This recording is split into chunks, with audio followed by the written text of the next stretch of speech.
बच्चों शुरुआत करते हैं हम सुपर टेस्ट क्रमांक 2 के हल का। प्रश्न क्रमांक 1 है 96 एवं 404 का HCF होगा। तो पहला प्रश्न हमारा है 96 एवं 404 का HCF हमें निकालना है। तो सबसे पहले हमने निकाला 96 के अभाज्य गुणनखंड हैं। 2 से भाग दिया तो 48 आया, फिर 2 से दिया तो 24, फिर 2 से दिया तो 12, फिर 2 से दिया तो 6, फिर 2 से विभाजित करने पर 3। तो 96 के अभाज्य गुणनखंड 2 गुणा 2 गुणा 2 गुणा 2 गुणा 2 गुणा 3। इस तरह से हम 404 का जब अभाज्य गुणनखंड करेंगे तो देखिए सबसे पहले 2 से भाग देंगे तो 202, फिर 2 से दिया तो 101, फिर 101 से दिया तो 1। इस तरह से प्राप्त हुआ हमें 2 गुणा 2 गुणा 101। HCF ज्ञात करने के लिए हमें देखना होगा कि दोनों में उभयनिष्ठ अभाज्य संख्याएं कौन कौन सी हैं। तो 2 गुणा 2 जो है वो दोनों में है, तो हम इन्हें लिख देंगे HCF बराबर 2 गुणा 2 बराबर 4 हमें प्राप्त होता है। अब हम दूसरी विधि से भी जान सकते हैं कि जब हम अभाज्य गुणनखंड करते हैं तो उभयनिष्ठ अभाज्य गुणनखंड की सबसे न्यूनतम घात HCF होती है। तो 96 में 2 की घात 5 गुणा 3 है और 404 में 2 की घात 2 गुणा 101 है। अतः HCF क्या होगा? उभयनिष्ठ अभाज्य गुणनखंड की सबसे न्यूनतम घात यानी 2 की घात 2, अर्थात हमें HCF प्राप्त होगा 2 की घात 2 बराबर हैं। नंबर 2 जहां हम देख रहे हैं कि अल्फा और बीटा द्विघात समीकरण ax वर्ग धन bx धन c बराबर 0 के मूल हैं, तो अल्फा इंटू बीटा का मान क्या होगा? c बटे a होगा। इसी प्रकार हम देख लेते हैं कि क्यों होगा। तो देखिए अचर पद हमारा c है और x वर्ग का गुणांक a है, तो मूलों का गुणनफल होगा c बटे a। तीसरा नंबर लेते हैं, कौन सी ज्यामितीय आकृति सदैव समरूप होती है? तो यहां दिया है सभी वर्ग, सभी वृत्त और सभी समबाहु त्रिभुज या उपरोक्त सभी।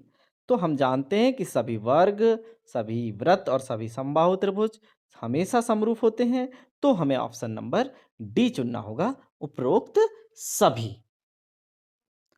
विकल्प नंबर 4 में है कि मूल बिंदु के निर्देशांक क्या होंगे? तो मूल बिंदु के निर्देशांक होंगे 0 0। खींच दिया, ये देखिए ए बी बराबर 10 सेंटीमीटर का रेखाखंड खींच दिया। चूंकि इसे 3:2 में विभाजित करना है, 3:2 में विभाजित करना है, तो 3 और 2 कितना हो गया? 5। तो हमें ए से कुछ कोण बनाते हुए किरण AX खींचना है। क्या खींचना है? AX, और AX को 5 बराबर भागों में बांटना है। प्रकार की सहायता से आप इस तरह से रखेंगे 1 2 3 4 और 5। AX को 5 बराबर भागों में बांट देंगे। 5वें भाग को हम B से मिला देंगे। ये देखिए ये सब काम आप प्रकार स्केल से करेंगे। 5वें भाग को आपने किससे मिलाया? B से। अब हमें चूंकि 3:2 में विभाजित करना है, ठीक है ना, तो 3 हिस्से एक तरफ जाएंगे और 2 हिस्से दूसरी तरफ जाएंगे। तो यहां से हमें इस रेखा, देखिए ये क्या है? ये हमारा है A5 है, A1 A2 A3 A4 और A5। A5 को हमने B से मिलाया। A3 से अब हम A5B के समांतर एक रेखाखंड खींचेंगे। कैसे खींचेंगे ध्यान देना। तो सबसे पहले हमने इसको इसके समांतर खींचना है हमको A3 से। कैसे खींचेंगे? ये देखिए ये तो एक खींच ही गया है। एक लघु चाप लेंगे, ये काटा, वही लघु चाप बिल्कुल प्रकार बिना हिलाए A3 पर रखा और ये काट दिया। ठीक है, अब हम ये देखते हैं कि इस कटान वाली लाइन से इस कटान बिंदु की दूरी कितनी है, उतना प्रकार को कर लिया, कम ज्यादा। फिर यही कटान वाले बिंदु से इस दूरी को कितना है उतना हमने प्रकार की सहायता से कर लिया और इस A3 को इस कटान बिंदु से मिलाते हुए खींच दिया। ये जो बिंदु हमें प्राप्त हुआ C, यही 3:2 में विभाजित करने वाला बिंदु C है। जब हमने AC की लंबाई को मापा तो AC की लंबाई मापने पर कितनी प्राप्त हुई? 6 सेंटीमीटर प्राप्त हुई। इस तरह से हम इस विकल्प को कर सकते हैं। अब लेते हैं छठवां विकल्प। विकल्प नंबर 6 है, आर त्रिज्या एवं ए केंद्रीय कोण वाले वृत्त के त्रिज्यखंड की चाप की लंबाई ज्ञात करना है। आर त्रिज्या है और ए केंद्रीय कोण है। सोचिए, तो चाप की लंबाई वास्तव में कितनी होगी? चाप की लंबाई होगी कोण बटे 360। केंद्रीय कोण कितना है? ए बटे 360 पाई 2 पाई आर। परिधि का भाग क्या कहलाता है? चाप। परिधि का भाग क्या कहलाता है? चाप। इसलिए परिधि से निर्मित है चाप की लंबाई।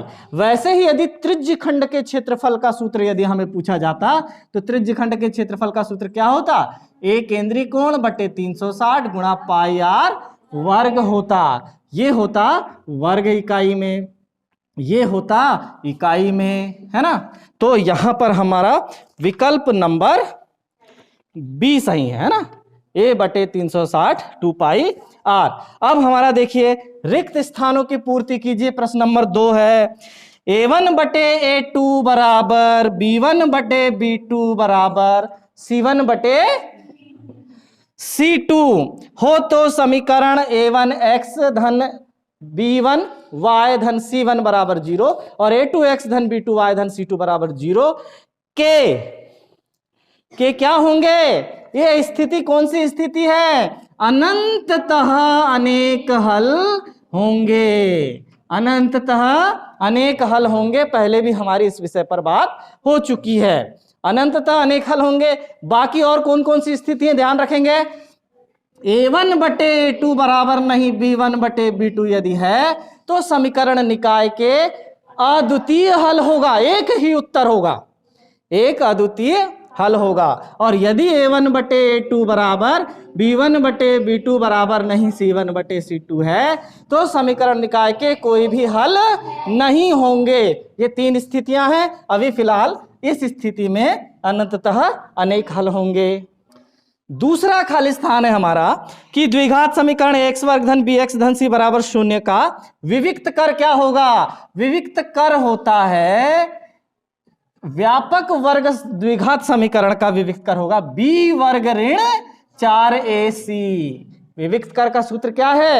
b वर्ग ऋण 4ac। अब हमारा तीसरे नंबर का खाली स्थान है। तीसरे नंबर का खाली स्थान क्या है? देखिए, किसी वृत्त के केंद्र से जीवा पर डाला गया लंब जीवा को समद्विभाजित करता है। हमें पता है ना, वृत्त के केंद्र से जीवा पर डाला गया लंब जीवा को समद्विभाजित करता है। दो बराबर भागों में बांटता है। ये 3 सेंटीमीटर तो ये भी 3 सेंटीमीटर। वृत्त के केंद्र से जीवा पर डाला गया लंब जीवा को समद्विभाजित करता है। चौथे नंबर का विकल्प है हमारा, यदि कोई रेखा किसी त्रिभुज की दो भुजाओं को, यदि ये त्रिभुज है इसकी कोई दो भुजाओं को AB और AC को यदि कोई रेखा समान अनुपात में विभाजित करती है, क्या कर रही है? समान अनुपात में विभाजित करती है, तो वह तीसरी भुजा के समांतर होती है। BC समांतर D। तो यहां क्या आएगा? समांतर। खालिस्तान होती है लिखा है ना, तो मात्र क्या लिखना है आपको खालिस्तान में? समांतर होती है, तो समांतर लिखना है ओनली। ये चौथे नंबर का विकल्प आपका आ गया। पांचवें नंबर का विकल्प क्या है?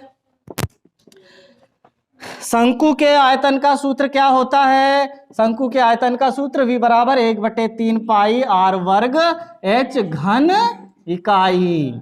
ये शंकु के आयतन का सूत्र होता है। किसी ने यदि V ना लिखा हो तो कोई दिक्कत नहीं है। 1/3 पाई r वर्ग h घन इकाई यदि लिखा है तो वही शंकु के आयतन का सूत्र है। ठीक है, पांचवें नंबर का खाली स्थान है हमारा छठवें नंबर का। छठवें में आ गए। हाँ, केंद्रीय प्रवृत्ति के मापों में आनुभाविक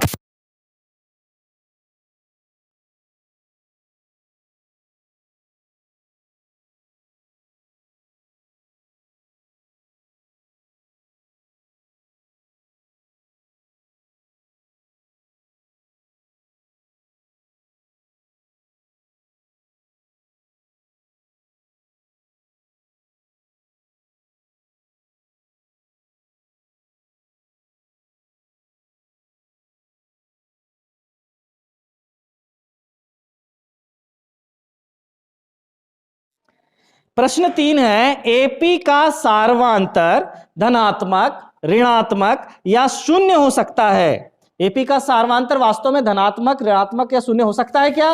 बिल्कुल सही है, सत्य है ये। फिर दूसरे नंबर में है, परिमेय संख्या 64/455 का दशमलव प्रसार क्या होगा?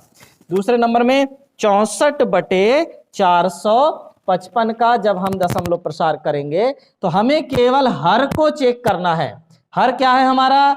455। यदि हम इसमें 5 का भाग देंगे तो 5 9 45 और 5 एकम 5, फिर 7 13 13 7 91 होता है और 13 एकम 13। तो 455 के अभाज्य गुणनखंड क्या हो गए? तो 64/5 गुणा 7 गुणा 13। तो नीचे लिखना पड़ेगा कि भाई चूंकि हर यहां पर केवल 2 और 5 की घातों का नहीं है, अर्थात दशमलव कैसा है? अशांत है। अशांत के साथ साथ आवर्ती है, अशांत आवर्ती है। दशमलव प्रसार कैसा है? क्योंकि अशांत अनावर्ती होता तो वो तो अपरिमेय संख्या होती। ये तो हमें दिख रहा है ना P/Q के रूप में, मतलब कैसी संख्या है ये? परिमेय संख्या है। तो परिमेय संख्या केवल 2 ही रूपों में पाई जाती है, या तो दशमलव निरूपण उनका शांत होता है, या यदि अशांत है तो कैसा है? आवर्ती युक्त होता है। ठीक है ना। अब हम आते हैं तीसरे नंबर पर। घात 2 के किसी बहुपद के अधिक से अधिक 2 शून्यक हो सकते हैं। बिल्कुल सही। घात बहुपद है तो ज्यादा से ज्यादा उसके कितने शून्यक होंगे? 4 है। समीकरण x धन 2y बराबर 5 में यदि x बराबर 2, x बराबर 1 एवं y बराबर 2 हो तो चलिए हम मान रखकर देख लेते हैं। तो x के स्थान पर जब हम 1 रख देंगे और y के स्थान पर 2 रख देंगे तो वास्तव में लेफ्ट हैंड साइड भी 5 प्राप्त होगा और राइट हैंड साइड भी 5 प्राप्त होगा, अर्थात हमारा यह समीकरण सत्य है। तो चौथा नंबर भी हमारा सत्य आ गया। अब हम लेते हैं पांचवा नंबर। पांचवा है हमारा कि 1 2 3 4 5 6 है कुल परिणामों की संख्या और NS है हमारा 6। यह एक पासे को फेंकने पर कुल परिणाम हो गए। अब हम देखते हैं कि विषम अंक आने के अनुकूल परिणाम 1 3 5 है, तो विषम अंक आने की प्रायिकता क्या होगी? तो देखिए NE बराबर हो गया यहाँ पर 3, तो प्रायिकता हो जाएगी NE/NS। तो NE/NS, NE का मान है 3 और NS का मान है 6, तो हम लिख देंगे 3/6 और इसे जब सरलतम रूप में लिखेंगे तो 1/2, अर्थात यह कथन भी हमारा। छठवें नंबर में है कि वृत्त के किसी बिंदु पर स्पर्श रेखा खींचने के लिए केवल, देखिए वृत्त है, इसके किसी बिंदु पर यदि हम स्पर्श रेखा खींच रहे हैं तो केवल उस बिंदु से जाने वाली त्रिज्या खींचते हैं। ये खींच दिया, त्रिज्या खींच दिया, और उसी बिंदु पर त्रिज्या की लंब रेखा खींचते हैं। यहां से ये 90 अंश का कोण बनाते हुए ये लंब रेखा खींचा, स्पर्श रेखा अपने आप तैयार हो जाती है। बिल्कुल ये बात कैसी है? सत्य है। अब प्रश्न नंबर 4 देखते हैं। प्रश्न नंबर 4 है, सही जोड़ी बनाइए। अब हमें इनकी सही जोड़ी यहां पर लिखना है, जो कि स्तंभ अ और सही जोड़ी। तो स्तंभ अ को हमने उतार लिया है। Sine theta into cos theta का मान होता है sine theta into cos theta. यहां पर हमारा सही जोड़ी है 4 है। सही जोड़ी बनाइए जिसमें हमने स्तंभ ए को लिख दिया है और सही जोड़ी लिखना है हमें दाईं तरफ, जो कि स्तंभ बी को हटा देना है और स्तंभ बी में से ही छांटकर लिखना है। Sine theta into cosec theta का मान होगा 1। कैसे होगा? क्योंकि साइन थीटा को तो साइन थीटा रहने दें, कॉसेक थीटा को हम क्या लिख सकते हैं? 1/साइन थीटा। साइन थीटा से साइन थीटा कट जाएगा, बचेगा 1। दूसरा है सेक 60 अंश। सेक 60 अंश का मान कितना होगा? 2 होगा। सेक 60 अंश का मान क्या होगा? 2 होगा। हमने त्रिकोणमिति सारणी याद किया है। 1 माइनस साइन वर्ग थीटा का मान होगा कॉस वर्ग थीटा, और सेक वर्ग थीटा माइनस 1 का मान क्या होगा? टेन वर्ग थीटा। ये सब कहां से है? ये देखिए हमारी पहली सर्वसमीका क्या है? साइन वर्ग थीटा धन कॉस वर्ग थीटा बराबर 1। दूसरी है 1 प्लस टेन वर्ग थीटा बराबर सेक वर्ग थीटा, और तीसरी है 1 प्लस कॉट वर्ग थीटा बराबर कॉसेक वर्ग थीटा। इन्हीं का इस्तेमाल हमें करना है। अब हम कॉस वर्ग थीटा का यदि मान चाहते हैं तो 1 माइनस साइन वर्ग थीटा, वास्तव में 1 माइनस साइन वर्ग थीटा के सामने इसलिए मैंने कॉस वर्ग थीटा लिखा हूं। कॉस से हाँ सेक वर्ग थीटा का -1 को लिखा मैंने टेन वर्ग थीटा, और सेक थीटा के सामने अब देखिए दाएं पक्ष में से क्या बनेगा, 1 बटे कॉस थीटा। हमें पता है कि सेक थीटा का प्रतिलोम कौन है, 1 बटे कॉस थीटा, और टेन 30 अंश का मान है 1 बटे करणी 3। इस तरह से ये चौथे नंबर का प्रश्न हमारा समाप्त होता है। चलिए प्रश्न नंबर 5 है, एक शब्द या वाक्य में उत्तर दीजिए। एक द्विघात समीकरण x वर्ग धन bx धन c बराबर 0 में कोई वास्तविक मूल नहीं होते यदि हमने उत्तर सहित लिख दिया है कि b वर्ग लेस देन 4ac, इसी को हमें सुधार कर और लिखना है कि b वर्ग ऋण 4ac इज लेस देन 0, या फिर इसी का इंप्लाइज लगाकर लिखना है कि विविक्त कर का मान क्या होना चाहिए, विविक्त कर d इज लेस देन 0। ये इससे दो निष्कर्ष हम और नीचे लिखेंगे, तब हमें मिलेगा 1 नंबर कि b वर्ग इज लेस देन 4ac, इतना है जितने का उतना भी यदि आपने लिखा है तो 1 नंबर है, लेकिन b वर्ग ऋण 4ac इज लेस देन 0 या विविक्त कर 0 से छोटा हो तभी समीकरण के मूल वास्तविक नहीं होंगे, अर्थात अवास्तविक होंगे। दूसरे नंबर में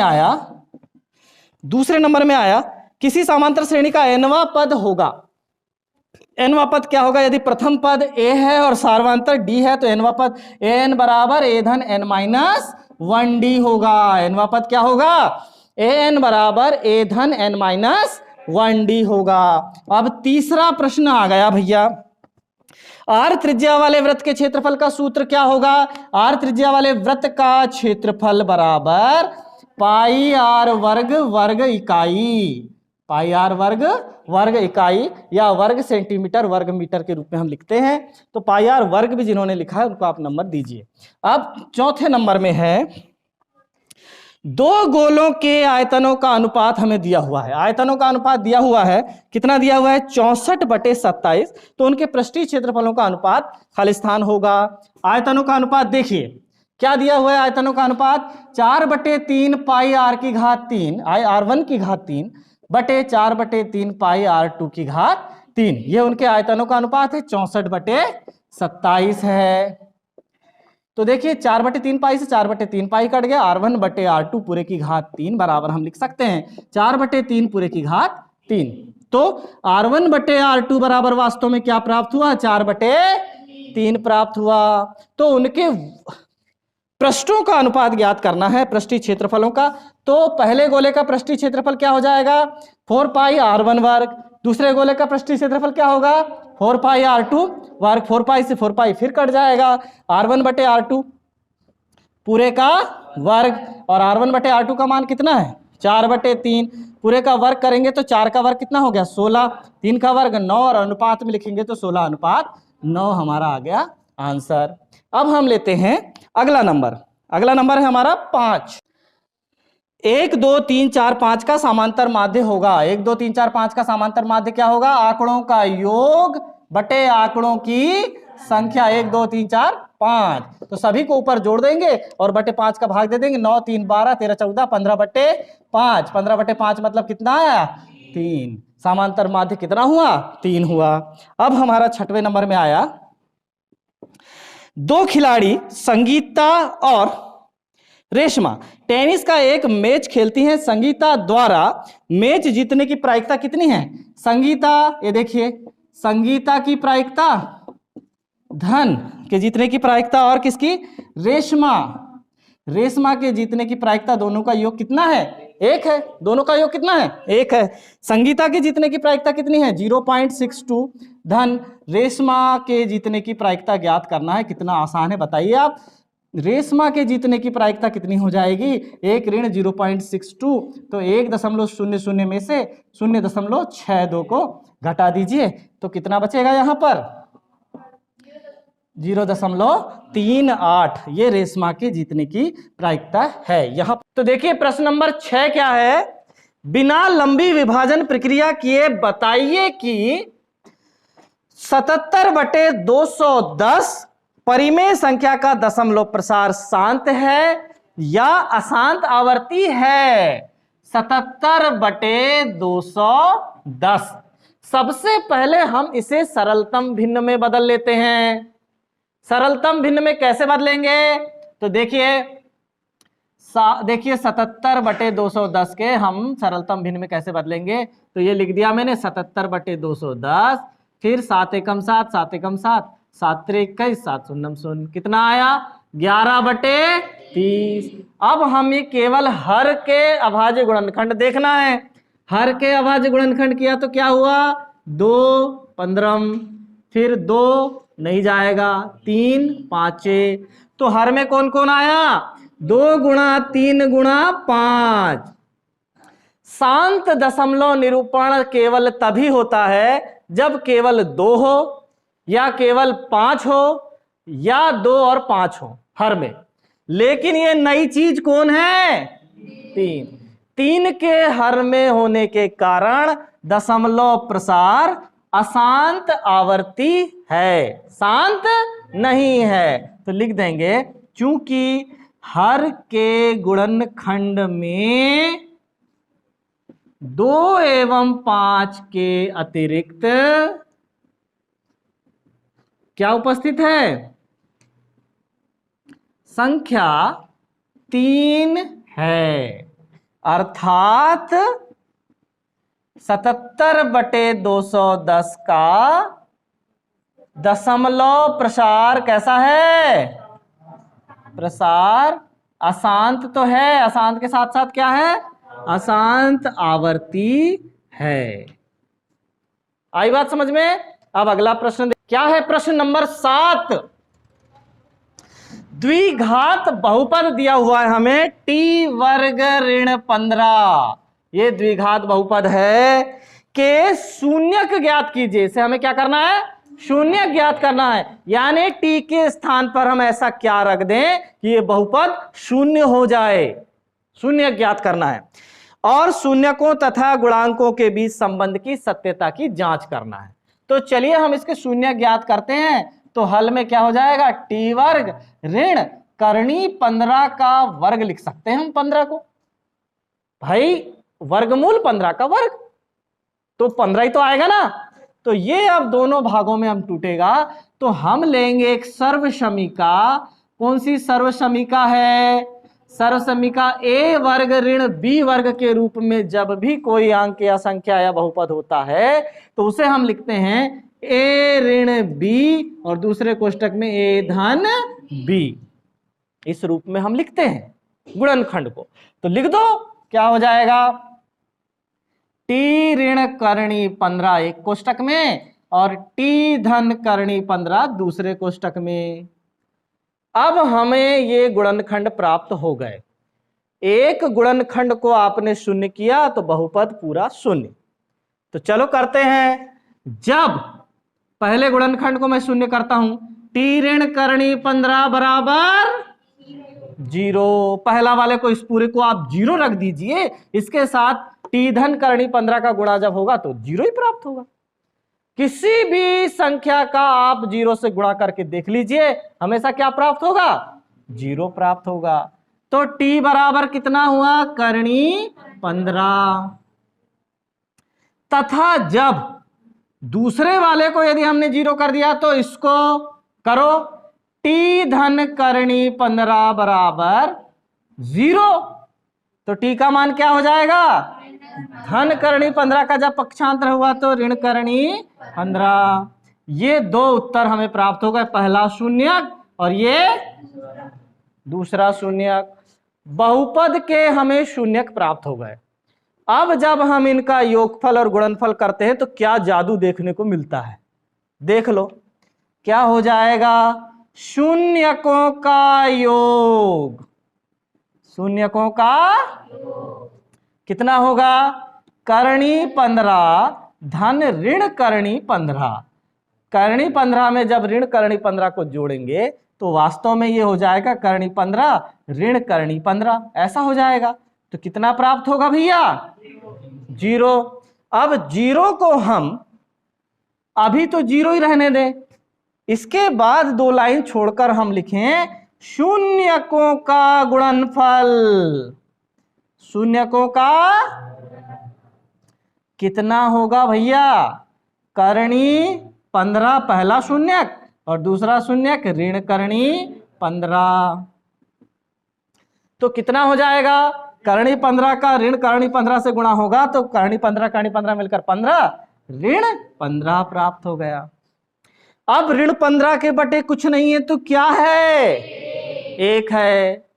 तो हमने ये बताया था कि शून्यकों का योगफल और गुणनफल जब करो तो हर एक से होने चाहिए। तो इसका भी हर मैं क्या लिख दूं? 1। अब हम करते हैं तुलना। क्या करेंगे? तुलना। तो वास्तव में हमें अंश में ये देखिए हमें लेना होता है ऋण x। अब x के स्थान पर कौन है भैया? ऋण t का गुणांक। तो बोले सर ऐसा कैसे लिख देंगे? तो वास्तव में यहां t है क्या?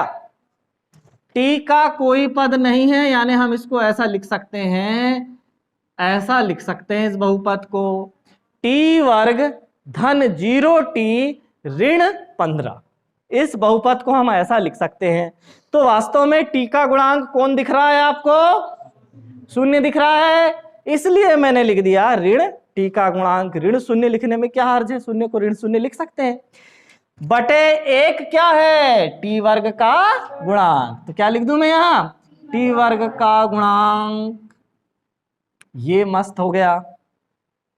अब दूसरे वाले की तुलना मैं कर रहा हूं तो ऋण 15 वास्तव में कौन है? तो यहां मैं लिख दूंगा अचर पद। ऋण 15 है अचर पद और 1 कौन है? 1 है t वर्ग का गुणांक। ये देखिए हमारा ये आंसर फर्स्ट हो गया और ये हो गया आंसर सेकेंड। बस इतना सा काम हमें करना है, ये सवाल हमारा समाप्त होता है। प्रश्न नंबर 8 देखिए क्या है? प्रतिस्थापन विधि द्वारा निम्न रैखिक समीकरण युग्म को हल कीजिए। क्या है रैखिक समीकरण युग्म? 7x ऋण 15y बराबर 2 और x धन 2y बराबर 3। इसके बारे में कल एक बात कही गई थी। हाँ, तो ये हो गया हमारा समीकरण 1 और ये हो गया समीकरण 2। समीकरण 2 सरल है इसलिए पहले हम उसे लेंगे। समीकरण 2 से क्या होगा? फिर से लिखो x धन 2y बराबर 3, इंप्लाइज का चिन्ह लगाओ, x बराबर 3 ऋण 2y। ये हमारा नया समीकरण प्राप्त हुआ। क्यों ना इसे भी एक और नाम दे दें, समीकरण नंबर 3। समीकरण 3 से ये 3 से किसका मान उपलब्ध हो गया हमें? x के मान को समीकरण 1 में प्रतिस्थापित करने पर ये कर दिया। अब जैसे मैं प्रतिस्थापित करूंगा तो एक जादू देखने को मिलेगा। 7x minus 15y is equal to 2 में x का मान हमारा है 3 ऋण 2y। यहां रख दो। x का मान कितना है? x की जगह खाली कर दिया मैंने। ऋण के स्थान पर ऋण 15y बराबर 2 और x के स्थान पर कितना लिखूंगा मैं? 3 ऋण 2y। बस जादू क्या देखने को मिला कि अब ये जो समीकरण है ये 2 चर राशियों का रैखिक समीकरण नहीं है, बल्कि कैसा है? 1 चर वाला है। तो 1 चर वाले समीकरण से तो हम मान निकाल लेते हैं, इजीली निकाल लेंगे। कैसे? 7 21 ऋण 7 दूनी 14y ऋण 15y बराबर 2। ऋण 14y और ऋण 15y मिलकर ऋण 29y बराबर। अच्छा, अपन एक काम करते हैं, उस तरफ ले जाते हैं इनको। ऋण 14y और ऋण 15y को ले गए तो 14y धन 15y दाईं तरफ जाकर धनात्मक हो गए। अब वैसे 21 हमारे पास यहां है, धन 2 को हमने इधर लाया तो ऋण 2 हो गया। तो कितना हो गया? 29y बराबर 19। तो y बराबर हो गया 19, पहले से कौन है? 19 बटे 29। यहां अक्सर बच्चे गलती कर देते हैं, इस 29 को पहले लिख देते हैं। 19 बटे 29 ये किसका मान है? y का। यहां हम यदि y का मान रख दे तो किसका मिल जाएगा, उसी में रखो 3 में, तो लिख दो ना, क्या लिखेंगे, y के मान को समीकरण 3 में रखने पर, अब रखेंगे हम तो रख दो, तो x बराबर कितना हो जाएगा 3 ऋण 2, y का मान कितना है 19/29, तो x बराबर कितना हो जाएगा 3 ऋण 19 दूनी 38/29, x बराबर कितना हो जाएगा 57। देखो 19 29 दिया कितना हो गया 57 ऋण ये है 38/29, तो x बराबर कितना हो जाएगा, ये हो गया 17, 17 में से 8 गए तो 9, और ये हो गया 19 बटे, देखिए सॉरी 29 दिया कितना है 87, 87 में से जब हम 38 घटाएंगे तो कितना हो जाएगा, देखिए 17 में से 8 गए तो 9, और 7 में से 3 गए तो 4, 49/29, तो आंसर हमारा आया x बराबर 49/29 और y बराबर आया 19/29। चलिए अब हम लेते हैं अगला सवाल। प्रश्न नंबर 9 है, द्विघात समीकरण 6x² माइनस x माइनस 2 बराबर 0 के मूल ज्ञात करना है। 3 प्रकार की विधियों से हम इसके मूल ज्ञात कर सकते हैं। कौन कौन सी विधि है, सबसे पहले गुणनखंड विधि, सूत्र विधि और पूर्ण वर्ग विधि, 3 विधि है। तो अभी हम इसको गुणनखंड विधि जो सबसे आसान है उससे हल कर लेंगे, क्योंकि बहुपद के भी हमने गुणनखंड किए हैं इसलिए हमें आसान लगता है। तो देखिए कैसे करेंगे, इंप्लाइज का चिन्ह क्यों लगाएंगे, क्योंकि बीच में बराबर का चिन्ह आ चुका है। तो देखिए 6 दूनी 12, हमें 12 लाना है, मध्य पद में कौन है मध्य पद का गुणांक 1, 1 को तोड़कर 12 लाना है। देखिए कैसे लिख रहा हूं मैं, 6x² माइनस ये 1 की जगह को मात्र खाली किया, x के स्थान पर x, ऋण के स्थान पर ऋण, 2 के स्थान पर 2, बराबर के स्थान पर बराबर, 0 के स्थान पर 0, इतना आप कर सकते हैं। अब यहां हम देखते हैं कि इन दोनों को 2 भागों में बांटना है हमें ऋण 1 को, तो ये अंतिम पद के सामने जो चिन्ह है ऋण उसको हम पहले यहां लगा दें, ये भी लगा दिया। अब हमें 1 को ऐसे 2 भागों में बांटना है जिनका अंतर कितना है 1 है और जिनका गुणनफल कितना है 6 दूनी 12 है। तो ऐसे कौन है 4 तिया, 4 में से आप 3 कम कर दीजिए तो अंतर कितना आएगा 1, और 4 में 3 का गुणा कर दीजिए तो गुणनफल कितना आएगा 12। बात हो गई खत्म। बस अब किसको केवल हल करना है। 6x² माइनस अंदर गया 4 और ये x, तो -4x, फिर माइनस अंदर गया तो हो गया +3 और ये वाला x, फिर ऋण 2 बराबर 0। बस अब 2 के जोड़े बना लीजिए। 6x² माइनस 4x में से एक पद को बाहर निकालो, ये धन है, 3x माइनस 2 में से किसी और को बाहर निकाल लो। दोनों के अंदर बचने वाले गुणनखंड समान होने चाहिए। तो देखिए इन दोनों में से क्या बाहर निकल जाएगा, 2x को बाहर निकाल लो, तो 2 तिया 6 और x का भाग दे दिए x वर्ग में तो x बचा अंदर, फिर ऋण यहां से 2 दूनी 4 और x है तो x तो निकल गया, तो अंदर क्या बचेगा 3x माइनस 2, प्लस यहां से कुछ भी बाहर निकलने की स्थिति में नहीं तो क्या निकालेंगे, अंदर बचेगा 3x माइनस 2 = 0। तो देखिए ये दोनों के अंदर कौन है 3x ऋण 2 है, तो 3x ऋण 2 को हमने बाहर निकाल लिया, अंदर बचा 2x धन 1 बराबर 0। तो दोनों में से कोई एक को हम शून्य रखेंगे तो अपने आप पूरा वर्ग समीकरण, द्विघात समीकरण अपने आप शून्य हो जाएगा। देखो 3x जब लिखेंगे, यहां लिख देंगे जब 3x ऋण 2 बराबर 0, 3x ऋण 2 बराबर 0, तो हमें ये लिख देंगे कि बराबर 0, तो क्या हो जाएगा 3x बराबर 2 और x बराबर हो जाएगा 2/3। पहला मान हो गया x बराबर 2/3। ठीक है, अब यहां पर हम देखते हैं कि पहला मान हमें मिल गया, तो ये ns फर्स्ट भी लिख सकते हो आप इसको। अब दूसरा वाले मान को हम शून्य करेंगे, तथा जब क्या होगा, 2x धन 1 बराबर 0, तो 2x बराबर ऋण 1 और x बराबर ऋण 1 बटे 2। ये हमारा दूसरा आंसर हो गया। क्रमांक 10 है एपी 3, 8, 13, 18 का कौन सा पद 78 है। अब हमें देखना है कि इस श्रेणी का कौन सा पद 78 है, यानी हमें nवां पद दिया हुआ है। क्या दिया हुआ है, प्रथम पद, हल में देखते हैं ना, हल में आया प्रथम पद a बराबर 3, सार्वांतर d बराबर 8 में से 3 कम कर दो या 13 में से 8 कम कर दो, कितना आएगा 5। और nवां पद an बराबर कितना दिया हुआ है 78, तो सीधे सीधे हम कर लेंगे an बराबर a धन n-1d। तो हमें पता चलेगा कि n का मान तो कितना है 78 है, a का मान 3 है, n-1 और d का मान कितना है 5 है। तो 78 3 धन n और 5 का गुणा हुआ तो 5n, 5n ऋण 5 एकम 5।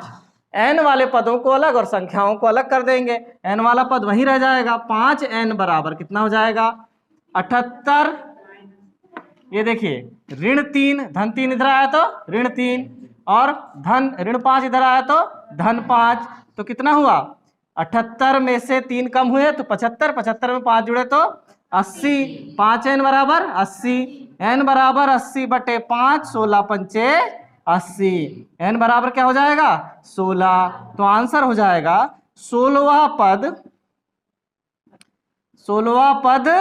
78 होगा। ये आंसर हमारा आ गया कि कौन सा पद 78 है, 16वां पद 78 है। प्रश्न नंबर 11 देखिए, 10 मीटर लंबी एक सीढ़ी एक दीवार पर टिकाने पर भूमि से 8 मीटर की ऊंचाई पर स्थित एक खिड़की तक पहुंचती है। तो चलिए हम प्रश्न नंबर 11 का हल देखते हैं। यहां पर लिखा है कि 10 मीटर लंबी एक सीढ़ी, ये बना दिया, दीवार पर टिकाने पर भूमि से 8 मीटर की ऊंचाई पर स्थित एक खिड़की, ये दीवार है, इससे टिकाया तो 8 मीटर ऊंचाई पर ये जो खिड़की है, इस खिड़की तक ये जाती है, कौन सीढ़ी। तो ये 8 मीटर ऊंचाई हो गई, सीढ़ी कितनी हो गई 10 मीटर। ऊपर की दीवार की हमें जरूरत है क्या, नहीं है, तो ये हो गया ए। यहां बन गया समकोण त्रिभुज, ये बी, और ये हो गया सी। ये तो बहुत अच्छी बात हो गई, हमारे लिए क्या बन के तैयार हो गया समकोण त्रिभुज। तो समकोण त्रिभुज में क्या क्या दिया हुआ है, देखिए सीढ़ी दिया है, क्या क्या दिया है, सीढ़ी AC बराबर 10 मीटर, ठीक है, AB बराबर 8 मीटर। आगे प्रश्न पढ़ते हैं। दीवार के आधार से सीढ़ी के निचले सिरे की दूरी ज्ञात कीजिए। ये दीवार का आधार है और ये सीढ़ी का निचला सिरा है, दोनों के बीच की दूरी को हमने क्या मान लिया x मान लो। तो ऊपर लिखा कि माना दीवार के आधार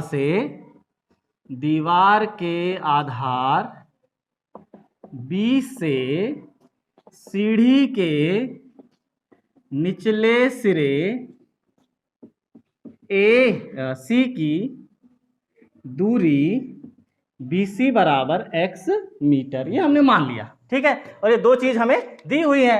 तो त्रिभुज ABC में पाइथागोरस प्रमेय से, लो जरा, पाइथागोरस प्रमेय से क्या हो जाएगा, पाइथागोरस प्रमेय से कर्ण का वर्ग AC का वर्ग, ये देखिए इस C के सामने की भुजा लंब होती है, AC का वर्ग बराबर AB का वर्ग धन BC का वर्ग। अभी हम किसी को भी इसमें से लंब और किसी को भी आधार मान सकते हैं, इसलिए कर्ण का वर्ग अन्य दो भुजाओं के वर्गों के योग के बराबर होता है, ठीक। AC का वर्ग यानी 10 का वर्ग, AB का वर्ग यानी 8 का वर्ग और BC का वर्ग यानी x का वर्ग। ये हो गया 100 और ये हो गया 8 का वर्ग 64 धन x वर्ग। तो x वर्ग बराबर कितना हो जाएगा 100 ऋण 64, तो x वर्ग बराबर हो गया 36। 36 वास्तव में किस धनात्मक संख्या का वर्ग है? 6 का वर्ग है। ऋण 6 का भी वर्ग है, लेकिन हमें केवल लंबाई चाहिए, इसलिए लंबाई सदैव कैसी होती है? धनात्मक। तो ये हो गया 6 मीटर।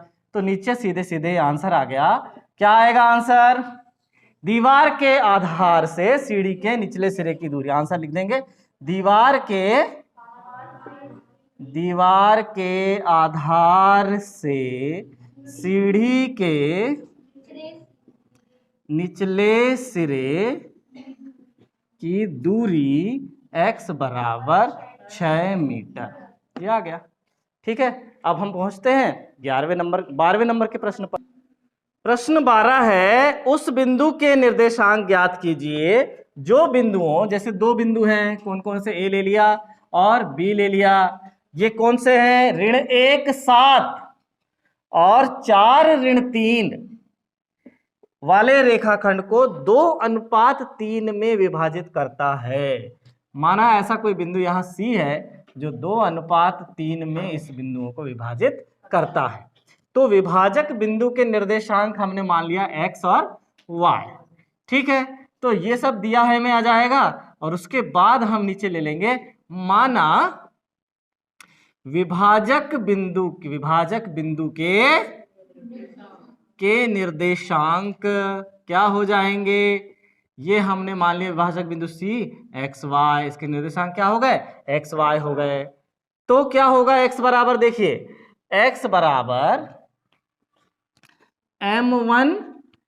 ठीक है, अब यहां पर m1, हाँ, x2 plus m2 x1 upon x1 plus m1 plus m2।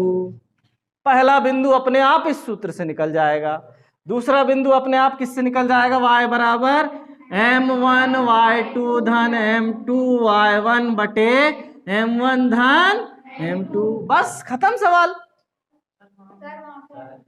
हाँ, m2 है ये, m2 x1 अपॉन m1 धन m2। अब x बराबर क्या होगा? देखिए m1 का मान क्या है? m1 का मान क्या है? देखिए m1 अनुपात m2 है ना, तो m1 का मान कितना है? 2। x2 का मान कितना है? 4 धन m2 का मान कितना है? 3। x1 का मान कितना है? ऋण 1 पूरे के बटे 2 धन 3 m1 धन m2। तो x बराबर क्या प्राप्त हो जाएगा? 4 दूनी 8, 3 एकम 3, ऋण 3 हो गया, ये ऋण है ना, बटे 5। x बराबर 5 बटे 5 कट जाएगा तो कितना आएगा? 1 आया x का मान कितना प्राप्त हुआ? 1। चलो पहला बिंदु मिल गया। दूसरा बिंदु देखिए, y का मान, m1 का मान फिर से 2, y2 का मान कितना? ऋण 3, m2 का मान कितना? 3, y1 का मान कितना? ऋण 7 m1 धन m2 2 धन 3। तो y बराबर क्या प्राप्त होगा? 2 तिया 6, ऋण 6। कितना आया? ऋण 6 धन 7 21 बटे 5। 21 में से जब आप 6 कम कर देंगे तो कितना बचेगा? 15 बटे 5। ये कट गया तो कितना आया? y बराबर 3। तो नीचे आंसर आ जाएगा, विभाजक बिंदु के निर्देशांक क्या हैं? सांक कौन है? बिंदु C माने थे हमने, उसके निर्देशांक क्या क्या हैं? x 1 3 हैं। ये हो गया। C नहीं भी लिखोगे चलेगा, विभाजक बिंदु के निर्देशांक 1 3 हैं। क्रमांक 13 है कि साइन 60 अंश गुणा कॉस 30 अंश धन साइन 30 अंश गुणा कॉस 60 अंश का मान निकालिए।